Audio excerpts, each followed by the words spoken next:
ስላሴ አንድ ያርገን በጸጋው ልብን የሚሰብር አሳዛኝ መረጃ ከ40 ዓመታት በላይ በዝማሬ ያገለገሉን ዘማሪ ብሩክታዊትና ጌታ ያውቃል ለኢትዮጵያ ማህበረሰብ የተስፋ የእምነትና የመነሳሳት ምንጭ ሆነው የቆዩት ብዙ ተሰምተው የማይጠገቡ የሚባርኩ ዝማሬዎችን ያደረሱን ተወዳጅ ዘማሪያን ነበሩ። ታዲያ እኚህ ዘማሪያን የገጠማቸው እጅግ ልብ ይሰብራል። ዘማሪት ብሩክታዊት በደረሰባት ከፍተኛ ህመም ይድረሱልኝ ተማጽኖን አሰምተዋል። ዘማሪት ብሩክታዊት የገጠማት አስቸጋሪና አስደንጋጭ ክስተት ምን ይሆን? በመረጃችን ይዘናል። በቆይታችሁ ታደምጣላችሁ። በሌላኛው መረጃችን በሐዘን ላይ ድርብ ሐዘን ሆኗል። በመዲናችን አዲስ አበባ የተከሰተው የብዙሃኑን ነፍስ ነጥቋል። አሟሟቴን አሳምርልኝ እንደሚባለው ሞት የሚያምር ነገር ባይገኝለትም አሟሟት መስመር ሲይዝ ግን መልካም ነው። እነዚህ ምስኪን ሰዎች ግን ለዚህ አልታደሉ። ኑሮን ለማሸነፍ ደፋ ቀና በሚሉበት ህይወታቸው አልፏል። ህይወታቸውን ለመግፋት ላባቸውን በሚያፈሱበት ዕለትም ደማቸው ፈሶ ቀርቷል። ወጥቼ እመለሳለሁ ብለው ካሰቡበት ሳይደርሱ ሰርቼ እገባለሁ ብለው ከወጡበት ተሰናክለው ወደማይቀረው ሞት ሄደዋል። በደረሰው አደጋ ህይወታቸውን ያጡ ሰዎችም አጋጣሚ እጅግ አሳዛኝ ሆኗል። በተከታታይ 3 ቀናት አደጋን ያስተናገደችው መዲናችን አዲስ አበባስ የገጠማት ምን ይሆን? የሰዎች ነፍስ መጥፋትስ ምክንያት ምን ነበር? የሚሉትን እንዲሁ በዝርዝር በመረጃችን ይዘናል። በቆይታችሁ ታደምጣላችሁ። በስተመጨረሻም ለበርካታ ጊዜያት እውነትን በድፍረት ተሞልታ ስትናገር የምናደምጣት የእግዚአብሔር ሴት ወንጌላዊት እጸገነት በነቢያትና በፓስተር እየተፈጸሙ ያሉትን አንገት አስደፊና አሳፋሪ ተግባርን በአደባባይ በመግለጥ ተናግራለች። ነብይት ብርቱካን ሆይ ይህን ስሚ የፈጸምሽው ያሳፍራል፣ ባንቺ አንገት ደፍተናል ስትል ለነብይት ብርቱካን በአስቸኳይ ልታደምጠው የሚገባ መልእክትን አስተላልፋለች። ወንጌላዊት እጸገነት ለነብይት ብርቱካን ያስተላለፈችው ቁጣ አዘል መልእክት ምን ይሆን? ነብይት ብርቱካንስ ከህዝቡ የተሰወረው ተግባሯ ምን ነበር? የሚሉትን በመረጃችን ይዘናል። በቆይታችሁ ካንደበቷ ታደምጡታላችሁ። እስከ መረጃው ፍጻሜ አብራችሁን ቆዩ።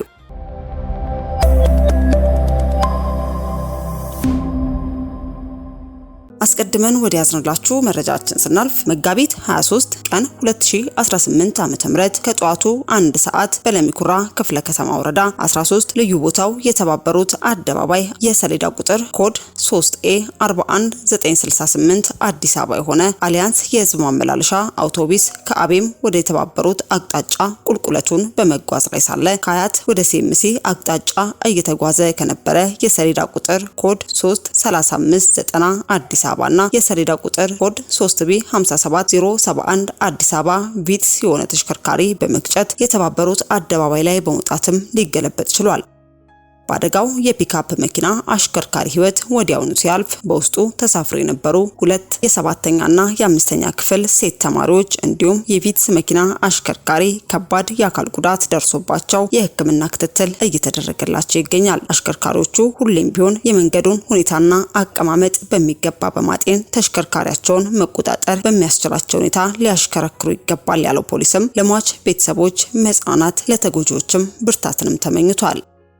ከሰሞኑ በ3 ቀናት ብቻ በመዲናችን አዲስ አበባ በመኪና አደጋ እየጠፉ ያሉ ነፍሳትም እጅግ በርካታ ናቸው። እኛም በትላንትናው ዕለት ህይወታቸውን ላጡ መጽናናትን በሚዲያችን ስም ተመኘን። አስከትለን ወደ ያዝንላችሁ መረጃችን ስናልፍ ልብን የሚያሳዝን መረጃ ደርሶናል። ዘማሪት ብሩክታዊት ታማለች። ከ40 ዓመታት በላይ ብሩክታዊትና ጌታ ያውቃል የወንጌል ዘማሪዎች ብቻም አይደሉም፣ ለኢትዮጵያ ማህበረሰብ የተስፋ የእምነትና የመነሳሳት ምንጭ ሆነው ቆይተዋል። በዝማሬና በአገልግሎታቸው በኢትዮጵያና በ2011 ዩናይትድ ስቴትስ መኖሪያቸውን ካደረጉበት ጊዜ ጀምሮም ስፍር ቁጥር የሌላቸውን ህይወትም ነክተዋል።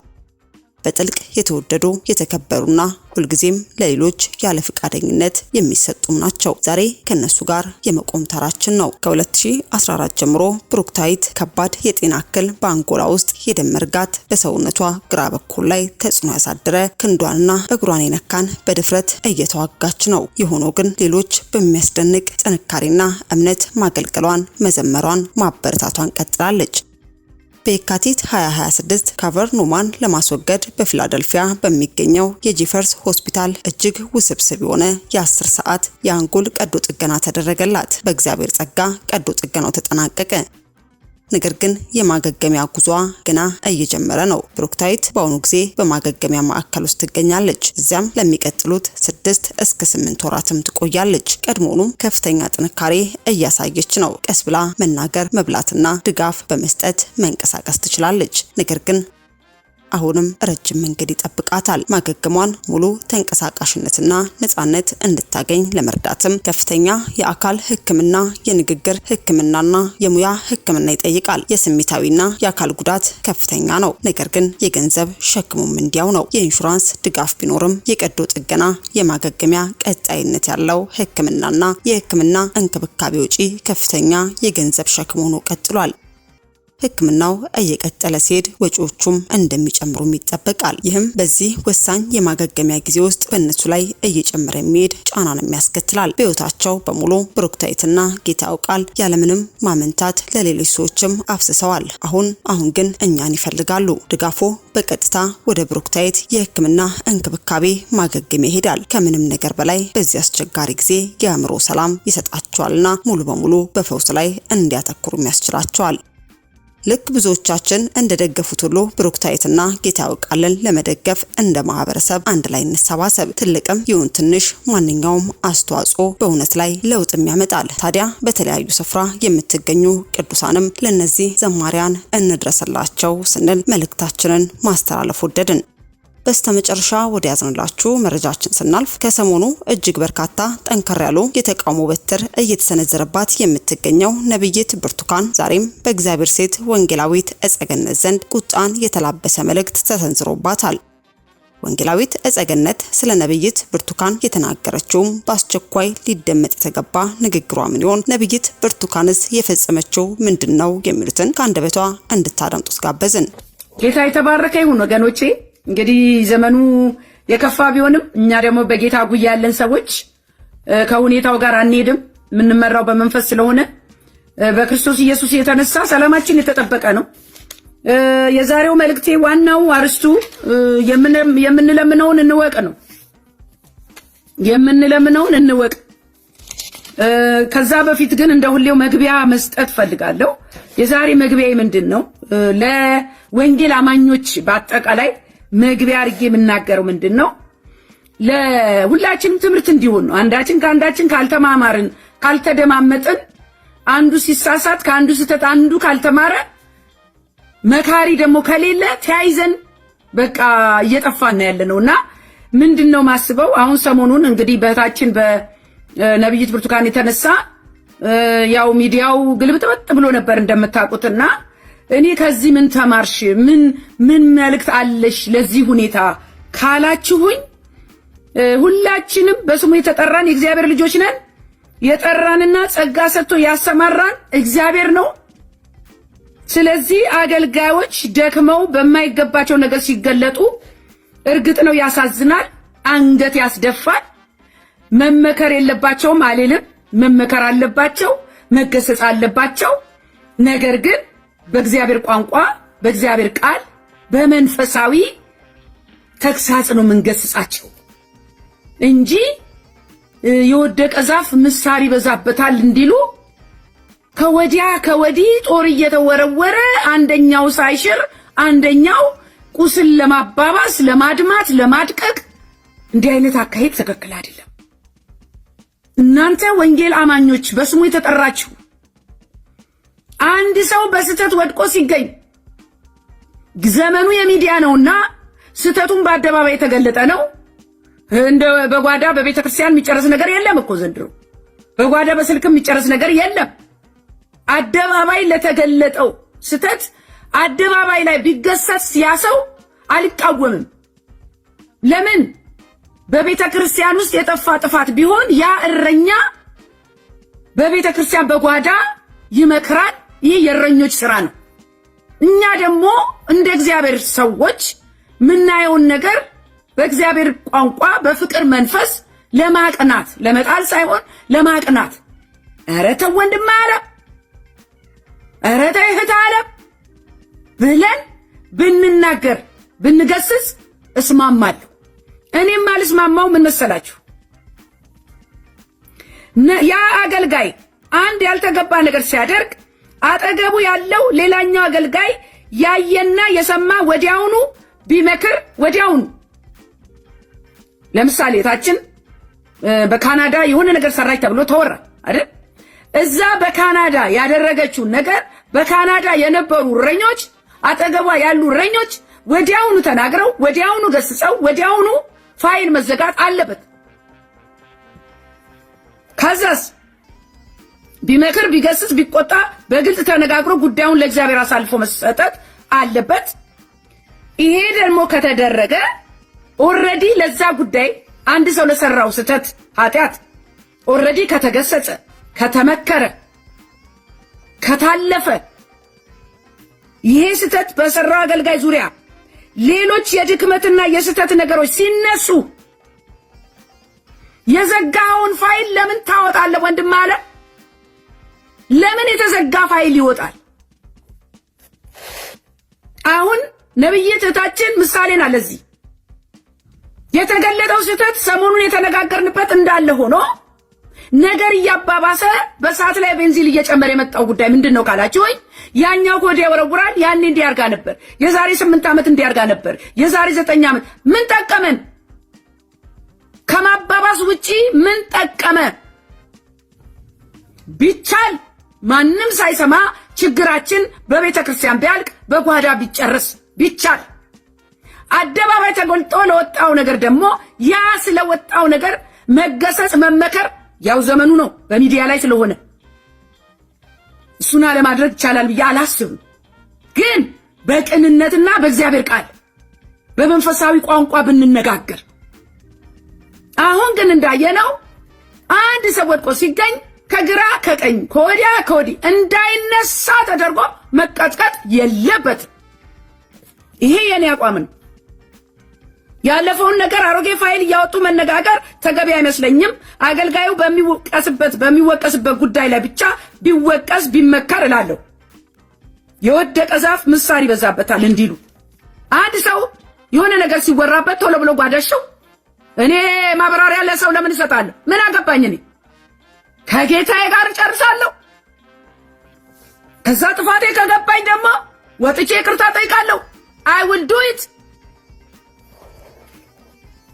ይህ ነገር ትውልድ ያሰናክላል። ዘመኑም ጊዜውም ለዚህ አይሆንም። አንድ አገልጋይ እንዳይነሳ አርጎ ተረባርቦ መቀጥቀጥ ትክክል አይደለም።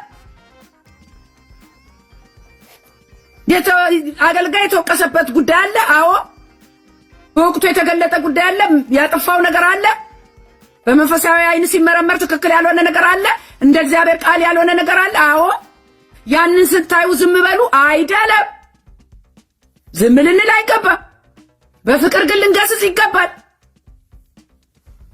ነገር ግን ከተለያየ ቦታ እየደወላችሁ በዛ በወደቀው አገልጋይ ላይ መከራ የምትጨምሩ እሳቱን የምታቀጣጥሉ እናንተ ሰዎች ከዚህ ተምራችሁ እረፉ እላለሁ። እኔ በጣም የሚገርመው ነገር እኔን እንዲያርጋይ ነበር፣ ያኛው የሚነሳን እኔን እንዲያርጋይ ነበር። ምን ጠቀመ? አንተም ነገ እንደዚህ ትብጠለጠላለህ። ዛሬ ሰው እንዳብጠለጠልክ አሳፋሪ ነገር ነው። መቼም በዚህ ዘንድሮ ያየ ነው ማለት ነው። ስለዚህ ያኔ በወቅቱ ይሄ ስተት በተፈጠረ ጊዜ በግልጽ ለምን እንደዚህ ያርግሽ ብላችኋል፣ ገስጻችኋል፣ መክራችኋል። ከመከራችሁ ከገሰጻችሁ ሰየው። ታዲያ ፋይሉ ተዘግቷል ማለት ነው። ለምን ያለፈ ነገር ታነሳለህ? እንዳላየ አልፋችሁ ከሆነም ደግሞ ስተቱ የእናንተ ነው። አንድ ሰው ኃጢአት ሲሰራ አሬ ነገር ትክክል አይደለም ካላልክ ያ ሰው በኃጢአቱ ቀጥሎ ችግሩስ ቢወድቅ ተጠያቂ አንተ ነው ወንድም አለ። ከዚህ በፊትም ተናግሬያለሁ። በቤተ ክርስቲያን ውስጥ አንዱ ኃጢአት ሲሰራ ዝም ብላችሁ በጓዳ ሆዳችሁ አስቀምጣችሁ ወይ በጓዳ የምታንሾካሽኩ በግልጽ ማትነጋገሩ፣ ማትገስጹ፣ ማትመክሩ በኋላ ግን እንደዚህ የሆነ ነገር አደባባይ ሲወጣ ያኔም እንዲያርጋ ነበር ያኔ አይባልም። እንዲህ አይነት ነገር ከኛ አይጠበቅም። እግዚአብሔር አይናችንን ይግለጥ። ይህንን ነው መግቢያ የማደርገው። ከዚህ ቀጥሎ ደግሞ ዋናው አርስቴ ዛሬ የምንለምነውን እንወቅ ነው። እግዚአብሔር አባታችን ምን ብሏል? ጠይቁኝ መልሳለሁ፣ ፈልጉኝ ታገኙኛላችሁ፣ አንኳኩ ይከፈታል ብሏል። ይሄ የእግዚአብሔር ለኛ የሰጠው መመሪያ ነው። ካልጠየቅ አታገኝ። ስለዚህ በማቴዎስ 6:8 ላይ ስለዚህ አትምሰሏቸው፣ ስለምትለምኑት አባታችሁ የሚያስፈልጋችሁን ያውቃልና ይላል። ስለዚህ ሕፃን ልጅ ለምሳሌ ሕፃኑ ልጅሽ ልጫወትበት ቢላ አንቺ ብልሽ ትሰጫለሽ? የአንዳንዶቻችሁ ጸሎት ቢላ ነው። ልክ ለሕፃን ልጅ ቢላ እንደማይሰጥ አባዬ ቢላ፣ እማዬ ቢላ ቢላ፣ ሕፃኑ ልጅ ልክ እንደዛ ቢላ ቢላ የምትሏላችሁ ማይጠቅማችሁን፣ ሚወጓችሁን፣ ሚጎዳችሁን፣ ለእናንተ ያልሆነውን እንዲሁ እግዚአብሔር እኮ የከለከለሽ ስለማይጠቅምሽ ነው። ታለ እልፋቴ ምን አንድ ጸሎት ላይ ትቀመጫለሽ ለዘላለም? እንደዚህ አይነት ጸሎት የሚጸልዩዋል። በሀገር ጉዳይ የሆነ ነገር አንድ አይነት የተለመደ ጸሎት አልሰማችሁ? የተለመደ በቃ ዛሬም ያው የሆነ ደግሞ ስቴፕ አስቀምጠውለታል። አረ መንፈስ ቅዱስ እንደመራን ጸልይበት ባካችሁ። እግዚአብሔር ሐሳብ ጋር መስማማት እርካታን ይሰጣል። ልክ የምትጸልዩት ነገር ከእግዚአብሔር ፈቃድ ጋር ሲስማማ መልስ ይመጣል። ልባችሁ በመንፈስ ቅዱስ ይረሰርሳል። ደስ ይላችኋል። ለምን? የእግዚአብሔር ነገር ደስ የሚያሰኝ ስለሆነ ማለት ነው። ስሙኝ፣ ከእግዚአብሔር ሐሳብ ጋር መስማማት እርካታን ይሰጣል። ለዛሬ መልእክት መነሻ የሆነኝ ማቴዎስ 20 ላይ ያለው ታሪክ ነው። ስሙኝ፣ እቺ እናት ያለችው ስም። በዚያን ጊዜ የዘብዴዎስ ልጆች እናት ከልጆቿ ጋር እየሰገደችና እየለመነች ወደ እርሱ ቀረበች። ወደማ? ወደ ኢየሱስ። ልጇን ይዛ ልጆቿን ይዛ። እናት ለልጆቿ ብዙ ትመኛለች። ትክክል። ግን ልመናችን ከእግዚአብሔር ሐሳብና ፈቃድ ጋር ካልተገናኘ አይሰራም። ከዛስ ቀረበች። በእግዚአብሔር ፊት ጥያቄ ይዘን ስንቀርብ ምን አይነት ጥያቄ ነው ይዘን የቀረብነው? ይሄ ነገር ተገቢ ጥያቄ ነው ወይ? በጥያቄያችን መሃል ደግሞ ለእግዚአብሔር ምን አለው? ምን ጠይቀው ነገር ለእግዚአብሔር ምን አለው? ምን ካላችሁኝ፣ ሐና እንደ ሐና የጸሎት ሰው የለመችም። አለቀሰች፣ አነባች ልጅ ለማግኘት በእግዚአብሔር ፊት። ከዛ በኋላ ግን በጣም ደስ የሚለውና የሚለየው የሐና ነገር ወንድ ልጅ ስትሰጠኝ መልሼ እሰጥሃለሁ ነው ያለችው። ለአንተ ይውላል ነው ያለችው። ሳሙኤል ፍናናን ለማስቀናት እኔም ልጅ ያገኘውን ቁልልጭ ለማለት አልነበረም። ዛሬ የምትለምኚው የምትጠይቂው ጧት ማታ የምታለቅሽለት እህቴ ለእግዚአብሔር ምን አለው? አንድ ከጀርባው ደግሞ ምን አለው? ጓደኛሽን ለማስቀናት ነው ስጠኝ የምትይውን ነገር በሌሎቹ ላይ ለመኩራራት ነው። ለጥፋት የሚለምኑ ሰዎች አሉ፣ ልክ እንደ ቢላው። ከዛስ የት አዋልከው የጌታን በረከት? ስሙኝ፣ ቁጥር 21 ኢየሱስ ምን አለ? ምን ትፈልጊያለሽ አላት። እርሷም እነዚህ ሁለቱ ልጆቼ አንዱ በቀኝ አንዱ በግራ በመንግስት እንዲቀመጡ እዘዝ አለችው። ያውን አይጠየቅም እንደዚህ። ይህ ምን ማለት ነው ካላችሁ ልካችንን አናቅም አንዳንድ ጊዜ። ጌታ ሆይ እኔም እንዳንተ ከእግዚአብሔር ቀኝ ልቀመጥ እኮ ነው። ይሄ እኮ እንደሱ ነው እኮ። አንዱ በቀኝ አንዱ በግራ ማን ነውና ነው? ከኢየሱስ እኩል ማን ነው በግራ በቀኝ የሚቀመጠው? እሱ እኮ የጌቶች ጌታ ነው። የንጉሶች ንጉስ እኮ ነው። ማንም አይቀመጥም አለችና ጠየቀች። አሁን የጥያቄ ትክክል አልነበረም። የምንለምነውንና የምንጸልይበትን ጉዳይ ጠንቅቀን ማወቅ አለብን። ቁጥር 22 ኢየሱስ ምን አለ? የምትለምኑትን አታውቁም። ልጠጣው ያለው ጽዋ ልትጠጡ የእኔ የምጠመቀውን ጥምቀት ልትጠመቁ ትችላላችሁና አለ። አቤት ትሕትናው እናንተ! ጆር በሉ ብሎ አላሳቀቃቸውም። ከነ ምክንያቱ ነው የነገራቸው። አንደኛ የምትለምኑትን አታውቁም አላት። ሁለተኛ ደግሞ እኔ የምጠጣውን ጽዋ እኔ የምጠመቀውን ጥምቀት ልትጠመቁ አትችሉም ብሎ በትሕትና መለሰ። ሴትዮዋ እኮ በኢየሱስ ክርስቶስ ክብር ልክ ለልጆቿ ስፍራና ክብር ተመኝታ ከአምላክ ጋር ማወዳደር ማለት እኮ ነው። ይሄ ነው ጥያቄዋ ሴትዮዋ። ልጆቿ ከኢየሱስ እኩል እንዲከብሩ።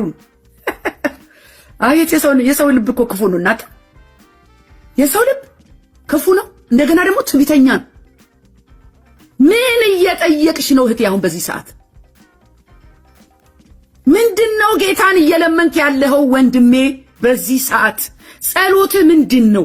ክርስቶስ ኢየሱስ ሊከፍለው ያለውን መከራ አልገባትም። እቺ ሴትዮ ጽዋውን ትጠጣላችሁ፣ ጥምቀት ትጠመቃላችሁ ወይ ያለው እኮ እኔ ለመከራ ተዘጋጅቻለሁ፣ እንደኔ መስቀል ላይ መቀመጥ መዋል መታረድ ትችላላችሁ ወይ ነው ጥያቄው የነበረው። በክብር ወንበር ላይ የሚቀመጠው መስዋዕት የሆነው የታረደው በግ ኢየሱስ ክርስቶስ ብቻ ነው። የዘብዴዎስ ልጆች እናት ግን ልጆቿ ከኢየሱስ ጎንና ጎን እንዲቀመጡ ተመኘች። አልገባትም። እሱ ግን ትሁት ነውና አላንቋሸሻትም፣ አልተቆጣትም። ምን አላት? 22 ላይ ኢየሱስ ምን አላት? የምትለምኑትን አታውቁም አላት። በቃ ስለዚህ በጣም የሚገርመው ነገር የኔን ጥምቀት ትጠመቃላችሁ ወይ የኔን ጽዋ ትጠጣላችሁ ወይ ሲላቸው ትችላላችሁ ወይ ሲላቸው እንችላለን አሉ። ሰው እኮ ደፋር ነው እናንተ። ባልገባው ነገር ሰው ደፋር ነው። ብዙ ጊዜ ነገር የማይገባቸው ሰዎች፣ ያልተማሩ ሰዎች፣ ዕውቀት የሌላቸው ሰዎች ደፋር ናቸው። አሁን እነዚህ ሰዎች ከዕውቀት ማጣት የተነሳ ከድፍረታቸው የተነሳ እንችላለን አሉ። ሁለቴ እንኳን አላሰቡ። እባካችሁ መልእክቴን ሼር እና ሰብስክራይብ እንድታደርጉልኝ በጌታ ፍቅር ጠይቃችኋለሁ ፕሊዝ። ከዛ በኋላ ጸሎታችንና ጥያቄያችን የራሳችንን ምርጫ ሳይሆን እግዚአብሔር ሆይ ያንተ ፈቃድ በሕይወቴ ይፈጸም ማለትን መልመድ አለብን። ለምን? የሱ ፍቃድ ለኛ በጎና ደስ የሚያሰኝ ነው። እኔ ለእናንተ ማስባትን ሐሳብ እኔ ያውቃለሁ ያለ አባት ነው። አባት ለልጁ ያውቃል። ብዙዎቻችን ግን ከእግዚአብሔር በልጠን እግዚአብሔር እንደማያውቅ እኛ ለራሳችን የበለጠ እንደምናውቅ የሆነ ብልጠት እንጫወታለን። በእግዚአብሔር ላይ እኮ ነው የምነግራችሁ። ብዙ ጊዜ የማይገባንን ለኛ ያልተዘጋጀውን ጠይቃለን፣ ያልተዘጋጀውን ስለዚህ ደግሞ አንቀበልም። ለዚህ ምሳሌ ደግሞ ሐዋርያ 8:18 ታስታውሳላችሁ። ሲሞን ብዙ ሲሞኖች አሉ እኮ አሁን። እኔ እርግጠኛ ነኝ የሀገሬ ነቢያት አሁን የተለያየ ታምር አንድ ሰው ደግሞ ኢየሱስን እንዲያዩ አርጓል። ኢየሱስን እንዲያዩ አርጓል። የሁለት ቀን እንቅልፍ ተኝተው ሲነቁ እጃቸው ምናቸው ተቆለማሟል፣ ግን አይተዋል ኢየሱስን የሚል ነገር አይቻለሁ። ቪዲዮውን አላገኘሁትም እንጂ ብዙ የሀገሬ ነቢያት ከሆነ ቦታ ከናይጄሪያም ይሁን ከምንም የሆነ ነገር ከፍለው ተቀብለው ነው የመጡት። ተደርጎባቸው የሆነ ነገር ተደርጎባቸው። ይሄ ሲሞን በሐዋርያት እጅ መጫን መንፈስ ቅዱስ እንዲሰጥ ባየ ጊዜ ገንዘብ አመጣ። ነጋዴ ለመደኩ ሁሉንም መንፈስ ቅዱስን በገንዘብ ጸሎትንም በገንዘብ የሆነ ነገር በገንዘብ ቤተክርስቲያን በገንዘብ ታውቃላችሁ። ከዛስ ቁጥር 19 ሐዋርያ ምዕራፍ 8 ቁጥር 19 እጄን የምጭንበት ሁሉ መንፈስ ቅዱስን ይቀበል ዘንድ ለእኔ ደግሞ ይህን ስልጣን ስጡኝ አለ። በጣም ደስ የሚለኝ ነገር ወገኖቼ የመንፈስ ቅዱስ ስልጣን ከላይ ከእግዚአብሔር ካልሆነ ነብዩ ከኪሱ አውጥቶ አይሸቅልም። እና እጅ ጭኜ ገንዘብ እቀበላለሁ ብትል የእግዚአብሔር መንፈስ ጨዋ ነውና ቀድሞውንም እንኳን አንተ ጋር ሲኖር ነው እጅ የምትጭነውና የምታስተላልፈው። አንተ ጋር የሌለ ነገር ለሌላው እንዴት ታስተላልፋለህ? ስለዚህ ሲሞን ምን አለ? እኔም እጄን ጭኜ እንትኑን ንግዱን ሊያስፋፋ በመንፈስ ቅዱስ። ዛሬ እንደዚህ ነው፣ መነገጃ ነው የሆነው። ግን ጌታዬ ጨዋ ነው። ጌታዬ ጨዋ ነው። በገንዘብ አይገዛም የእግዚአብሔር ነገር። ጸጋ በገንዘብ አይሸጥም፣ አይለወጥም። እግዚአብሔር ሲሰጥ ብቻ ነው። ከዛስ መንፈስ ቅዱስ የምንቀበለው ኃይል የምንቀበለው ከላይ ነው። በገንዘብ አንገዛም። እዛ ቤት ግን አለ። በገንዘብ ተከፍልና ቆንጆዋን ሴትዮ በመስተፋቅር ሽቡልቡል አድርገህ ቤት ታስገባለህ። ሴትዮዋ ግን አይምሮዋ ዥው ይላል። ዥው እንዲያርጉልኝ ብለህ ገንዘብ ትሰጣለህ። በመተት የቀናት መንፈስ ገንዘብ አባዙልኝ ገበያ እንዲጨምርልኝ እንዲሞትልኝ ይሄው የኛም ነቢያቶች ትሙት ብሎ አሜን የሚል ህዝብ በኢየሱስ ስም ልግደልልሽ ላሳብድልሽ የሚል ነብይ አረ በኢየሱስ ስም እግዚአብሔር ይገስጻችሁ። ሌላ ደግሞ በእግዚአብሔር ፊት ላቀረብነው ጸሎትና ልመና የእግዚአብሔር ፈቃድ ማወቅና በሰው ስርዓት አለመመራት ትልቅ መርዳት። እኔ በቅርቡ ለራሴ ተማርኩበት ልንገራችሁ። አንዳንድ ጊዜ የእግዚአብሔርን ፈቃድ አለማወቅ በሰውኛ መሄድ ተለይ ያለሽ መለየት ጥሩ አይደለም ብለሽ ቁጭ ብለሻል።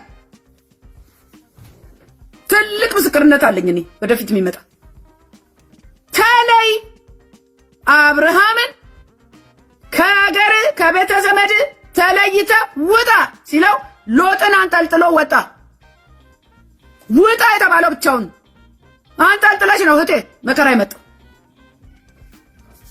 አዝለ ወጣ ነው ወንድም አለ ይዘህ ውጣ የተባልከውን ይዘህ እየዞርክ ነው መንገድህ የረዘመው። ለምንን ባገኘነው ነገር ምንድነው የምናደርገው? ቢሰጥሽ ምንድነው የምታደርጊው? $1,000,000 ብታገኝ ምንድነው የምታደርጊው? እህቴ ቤት መኪና ምናምን ገዝተሽ ለዘመዶችሽ ብቻ ቤት ገዝተሽ ምን ብለሽ የእግዚአብሔር ስራ እዚህ ጋር እኮ ተቆልሏል እና የሚሰጥሽ ይመስልሻል? ለዚህ ነው የማንቀበለው። ለዚህ ደግሞ ቃል አለ ስሙ። ያዕቆብ 4:3 ላይ ትለምናላችሁ በምቾቶቻችሁም ትከፍሉ ዘንድ በክፉ ትለምናላችሁና አትቀበሉ። በተለይ ገንዘብ የምትለምኑት ሰዎች ገንዘብ ተቀብላችሁ ምን እንደምታረጉበት እግዚአብሔር ስለሚያውቅ ከለከላችሁ። ገንዘብ ባገኝ ወንጌልን አስፋፋለሁ። ወንጌል ያለ ገንዘብ ይስፋፋል፣ ችግር የለውም። ምሳሌንም ሰጣችሁ። ገንዘብ ባገኝ መንገድ ላይ የወደቁትን ሕፃናት አንስቼ ሰብስቤ አበላለሁ፣ አለብሳለሁ፣ አስተምራለሁ አለው። ገንዘብ ባገኝ ከራሴ ያለፈ ለልጄ ቤት ገዛለሁ፣ ለእናቴ እውነተኛ ክርስቲያን ከራሱ በፊት ሌሎችን ያስቀድማል። ከዛስ አንተ ለሌሎች ስትሰራ እግዚአብሔር ያንተን ቤት ይሰራል። አለበለዚያ አንተ የምትሰራው ለራስህ ቤት ብቻ ከሆነ እግዚአብሔር ምን አገባው ታዲያ ባንተ ቤት ሰርተ ብላ። የእግዚአብሔር አሰራር ደስ አይላችሁ? እኔ በጣም ደስ ይለኛል። ስለዚህ ጸሎታችንን እንመርምር፣ የምንለምነውን እንወቅ። በዘገይብን ነገር የእግዚአብሔር ፈቃድ ባይሆን ነው ብለን የከለከለኝ ለበጎ ነው ስለማይጠቅመኝ ነው ብለን ዞር እንበል። ጸሎትን ቀይር። እልፍ በሊ እህቴ፣ እልፍ በይ። ለምን ሙጥጥት ያለሽ እዛው ላይ በቃ አለቀ። ከዛስ በሰጠን ነገር ደግሞ እግዚአብሔርን እናክብር፣ መልሰን ለሱ መስጠት እንወቅ። የተቀበልነውን ነገር ለእግዚአብሔር ምን አለው ማለት መቻል አለብን። ለእግዚአብሔር ምን አለው? የጠራን እኮ ለተልኮ ነው የጠራን አይደል እንዴ? ቁጭ አርጎ ሊቀልበን አልጠራንም ጌታ። ይህንን በማስተዋል እንድናረግ ፈልጋለሁ። ዋናው መልእክቴ ነው ዛሬ። እግዚአብሔር የተመሰገነ ይሁን። ስለዚህ ኃጢአትን ነው እንበል፣ በወንድማማች ፍቅር እንዋደድ፣ አንዱ ሲያጠፋ አንዱን በፍቅር እንገስጽ። ከዛ በተረፈ ግን አንድ ሳምንት ሙሉ አንድ አርስ ላይ የተጣድን ስራ አንፍታ። እኛ የእግዚአብሔር ልጆች ብዙ ስራ አለብን።